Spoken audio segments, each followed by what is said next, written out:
नमस्कार, स्वागत है आप सभी का आज की ताजा और बेहद अहम खबरों में। आज बात करेंगे कोरोना से बचने के लिए मास्क है असफल, सरकार ने जारी की एडवाइजरी। बताएंगे खबर को विस्तार से।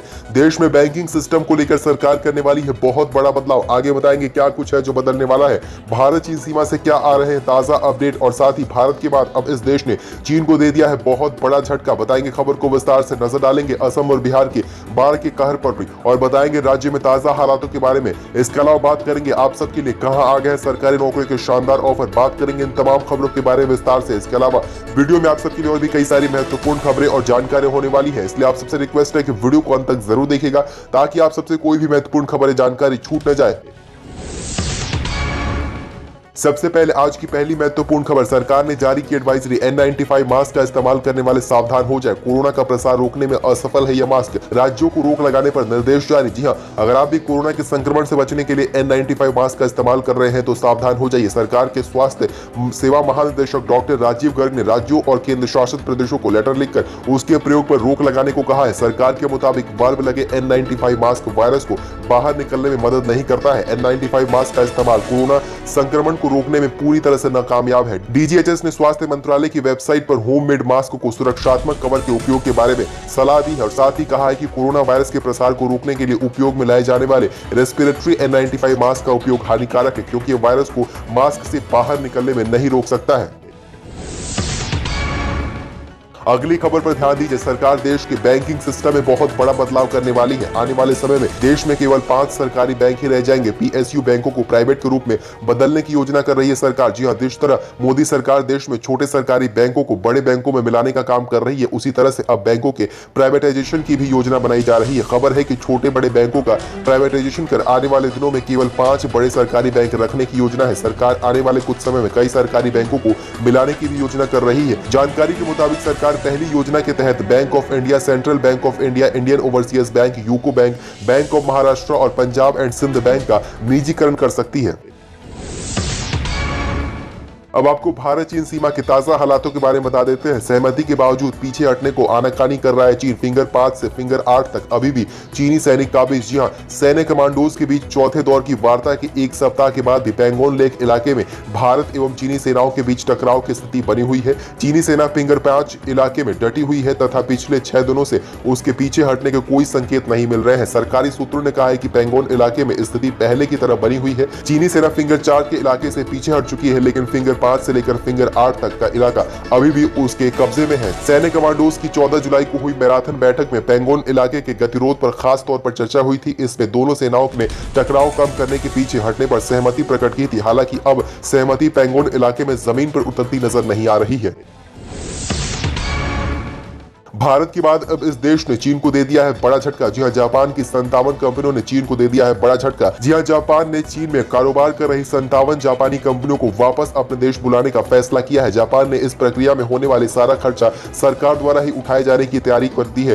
कोरोना वायरस और चीन के विस्तारवादी नीतियों के कारण चीन लगातार विश्व के कई देशों के निशाने पर बना हुआ है। पहले भारत ने 59 चाइनीज एप्लीकेशंस पर प्रतिबंध लगा दिया था। इसके बाद अमेरिका उस पर लगातार नए आरोप लगा रहा है। अब जापान ने चीन को बड़ा झटका दे दिया है।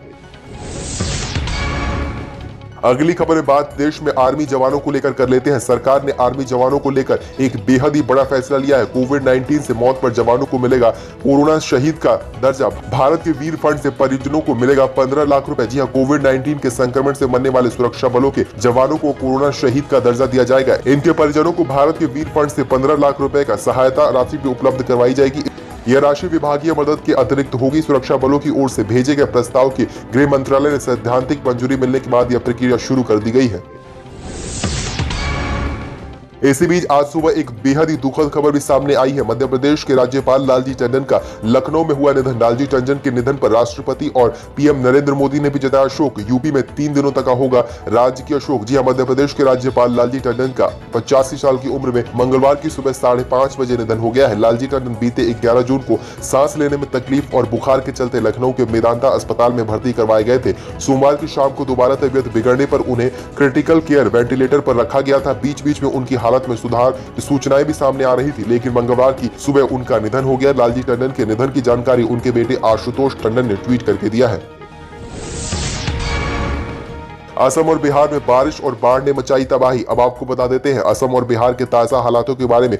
डूबी सड़कें, हर तरफ पानी ही पानी, लाखों लोग बेघर। बिहार असम में बाढ़ से हाहाकार। जहां बारिश और बाढ़ ने देश के कई सूबों में हाहाकार मचा दिया है। पहाड़ से लेकर मैदान तक आसमान से आफत बरस रही है। सबसे बुरा हाल असम का है, जहां 84 से ज्यादा लोगों की अब तक बारिश की वजह से मौत हो चुकी है। इसके साथ ही देश का बड़ा हिस्सा आसमानी आफत से त्राहिमाम कर रहा है। घरों से लेकर दुकानों तक जलमग्न हो गए हैं। नदियां अपनी सीमाओं तोड़कर शहरों में घुस गई हैं। नेपाल में हो रही भारी बारिश बिहार के लिए काल बनकर आ गई है। तमाम शहर और गांव बाढ़ में पानी में डूब गए हैं। मौसम विभाग ने पूर्वी और पश्चिमी चंपारण, गोपालगंज, वैशाली, सीतामढ़ी और दरभंगा के लिए अलर्ट जारी कर दिया है। बागमती नदी और गंडक नदी में पानी का स्तर खतरनाक श्रेणी से ऊपर बह रहा है। इस खबर पर विशेष ध्यान दीजिए। अब आपके जेब के लिए बताने जा रहे हैं एक बेहद ही महत्वपूर्ण योजना के बारे में। 160 रुपए के निवेश पर इतने समय में बन जाएंगे आप 23 लाख रुपए के मालिक। जी हां, LIC में निवेश के काफी प्लान है। लोगों ने कई प्लान में निवेश भी किया हुआ है। वहीं कुछ प्लान ऐसे भी होते हैं जो मैच्योरिटी से पहले भी आपको बीच बीच में फायदा पहुंचाते रहते हैं, जिनकी वजह से आपको आर्थिक रूप से मजबूती मिलती रहती है और आप अपनी जरूरतों को पूरा करते रहते हैं। LIC में 25 वर्षीय मनी बैक प्लान में रोजाना 160 रुपए का निवेश करने पर आपको 23 लाख रुपए मिल सकते हैं। तो वहीं आप लगातार किश्तें भरते रहते हैं तो 5, 10 और 15 में और 20वें साल में 15% सुनिश्चित राशि भी आप सबको दी जाती है। इस प्लान को लेने के लिए आपकी उम्र कम से कम 13 साल और ज्यादा से ज्यादा 45 साल होनी चाहिए।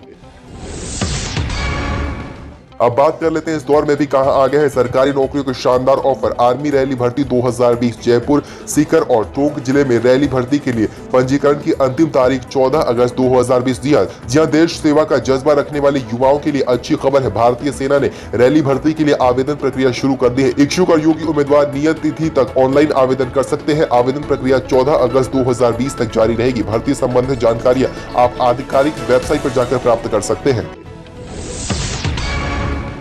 अंत में अब बात देश में कोरोना के सबसे सटीक और सही आंकड़ों के बारे में कर लेते हैं। लगातार तीसरे दिन 35,000 से ज्यादा केस बढ़े हैं। एक दिन में रिकॉर्ड 24,000 मरीज ठीक भी हुए हैं। 8,000 की हालत गंभीर। देश में अब तक 11,53,000 केस हो चुके हैं। देश में कोरोना मरीजों की संख्या 11,53,824 हो गई है। सोमवार को लगातार तीसरे दिन 35,000 से ज्यादा केस हो चुके हैं। पिछले 24 घंटों में 35,717 मरीज बढ़े हैं। इससे पहले रविवार को रिकॉर्ड 40,243 और 18 जुलाई को 37,407 मरीज मिले थे। इसी बीच राहत की खबर यह है कि सोमवार को रिकॉर्ड 24,330 मरीज ठीक भी हुए हैं। ये एक दिन में आने वाला सबसे ज्यादा आंकड़ा है। इसके पहले 18 जुलाई को 23,052 मरीज ठीक हुए थे। अभी तक 7,24,702 मरीज ठीक हो चुके हैं। ये थी आज की कुछ महत्वपूर्ण खबरें। इस तरह की तमाम जानकारियों के लिए आप हमारे चैनल को सब्सक्राइब कर लीजिए। वीडियो अगर पसंद आई है तो वीडियो को लाइक जरूर कर लीजिएगा और अगर खबर देख रहे हैं फेसबुक पर तो हमारे फेसबुक पेज को भी लाइक कर लीजिए।